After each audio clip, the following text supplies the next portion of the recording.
Então, fazendo aqui AB, né, na nossa segunda parte do vídeo, temos o seguinte: carga crítica é igual π ao quadrado vezes modicidade vezes a inércia dividido pelo comprimento de flambagem ao quadrado.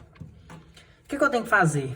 Como a carga crítica aqui, ó, de flambagem, tanto em Z quanto em Y são iguais, foi essa condição que a gente teve para responder a A, então agora que eu tenho essa relação entre A e B, as duas medidas, eu posso escolher qualquer um desses dois valores, porque os dois são iguais, né? Então vamos escolher, por exemplo, a carga crítica em Z. Então se a gente vai fazer a carga crítica em Z, eu tenho que ter a inércia em Z e o comprimento de flambagem também em Z, porque senão acaba confundindo os dados. Então, a carga crítica de flambagem aqui, ó, a carga máxima aplicada sobre o pilar é de 20.000 newtons. Então, eu tenho 20.000 newtons aqui. Porém, eu tenho que pensar uma simples condição. Comentou sobre coeficiente de segurança. Então, o exercício pediu que haja um coeficiente de segurança de 2,5. O que quer dizer isso? Quer dizer que você tem que calcular algo que esteja 2,5 vezes mais segura do que inicialmente. Por exemplo, se eu não tivesse coeficiente de segurança, o valor da carga crítica seria realmente os 20.000 newtons. E aí eu encontraria dimensões do pilar que suportasse até no máximo 20.000. Passou disso, eu não suportaria mais. Então, se eu quero um coeficiente de segurança de 2,5 vezes o valor, então será que eu vou multiplicar ou dividir esse 2,5? Vamos parar para pensar. Se eu pegar os 20.000 e multiplicar por 2,5, eu vou colocar no lugar dos 20.000 um valor de 50.000 newtons. E vou calcular qual o tamanho da peça que eu preciso para que suporte até 50.000. Se eu colocar dividido, então vai ser 20.000 dividido por 2,5, vai dar um valor de 8.000. Então, eu estaria calculando um tamanho, as dimensões do meu pilar para que suportasse até no máximo 8.000. Então, vamos pensar qual dos dois é a favor de segurança e qual não é. O 8.000, sabe o que seria a favor de segurança? Você dimensiona as dimensões de um pilar para suportar até no máximo 8. E você para e pensa, mas tem 20.000 já em cima do pilar, então não vai aguentar. Então, não estou a favor de segurança. Agora, se eu multiplicar por 2,5 aqui, ó, e aí calcular para que minha carga limite, minha carga crítica limite fosse 50.000, então se eu aplico só 20.000, eu estou bem a favor de segurança, estou bem abaixo do limite calculado para esse pilar. Então, no caso, se precisar fazer alguma modificação no projeto ou mude a sobrecarga, por exemplo, eu criei um projeto para ser residencial e aí a pessoa está usando ali como um depósito, aumentando a carga sobre o local, as condições, os coeficientes de segurança que eu apliquei no decorrer do cálculo vai suprir essas situações onde possa vir a ter uma alteração ali. Se eu não levo isso em consideração, qualquer peso a mais que eu coloco ali na minha estrutura, ela entraria em colapso. Então, eu preciso multiplicar esse valor para que eu calcule algo que um limite maior. Então, tem que tomar cuidado, porque tem hora que você divide, tem hora que você multiplica. Por exemplo, se fosse no final, se eu estivesse calculando a carga crítica, não conhecesse ela, tivesse todos os meus dados geométricos e calculasse e tivesse dado, por exemplo, 50.000. E aí você tem um fator de segurança de 2,5. Então, você pegava os 50.000, que é seu limite, dividia por 2,5 para falar que a carga máxima solicitante, a máxima que pode colocar na minha peça, seria de 20. Então, é um cálculo inverso para dar a mesma resposta. Então, você tem que tomar cuidado o seguinte: se você calculou o limite e tem o limite em mão, você divide para que a carga utilizada, a carga solicitante, seja menor que o limite.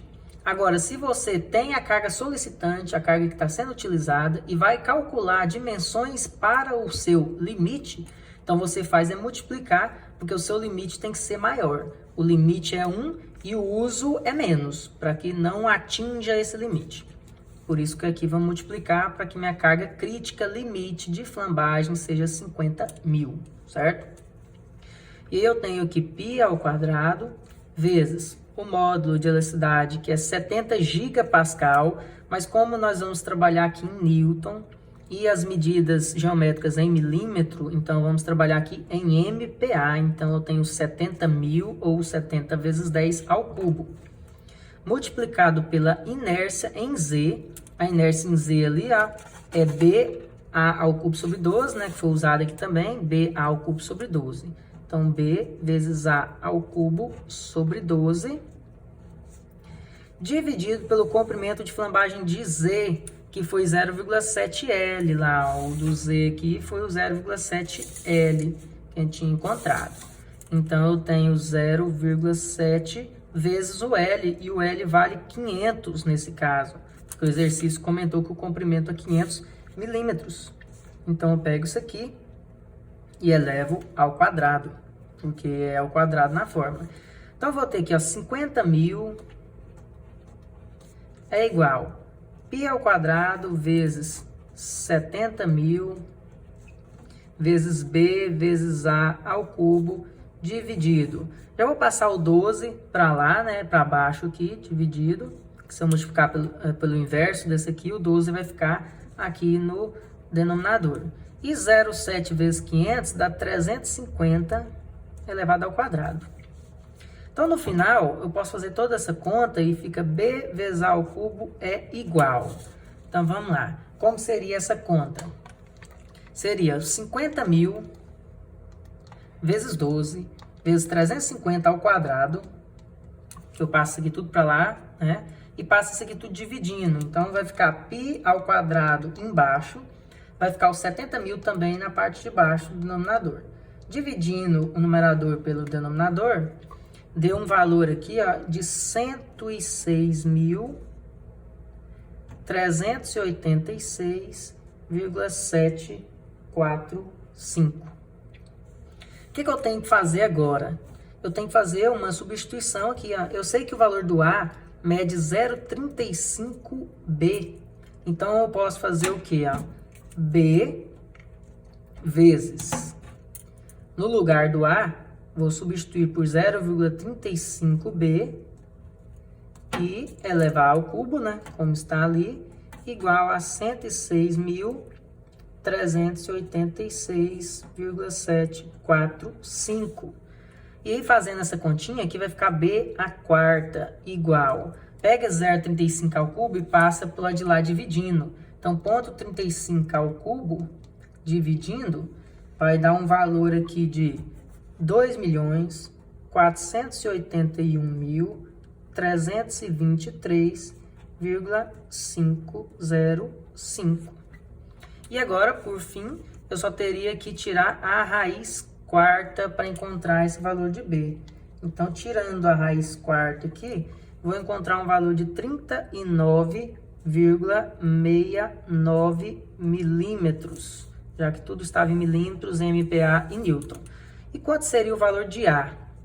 O A não vale 35% de B, então multiplica por 0,35, e aí o valor de A vai ser um valor de 13,89 milímetros.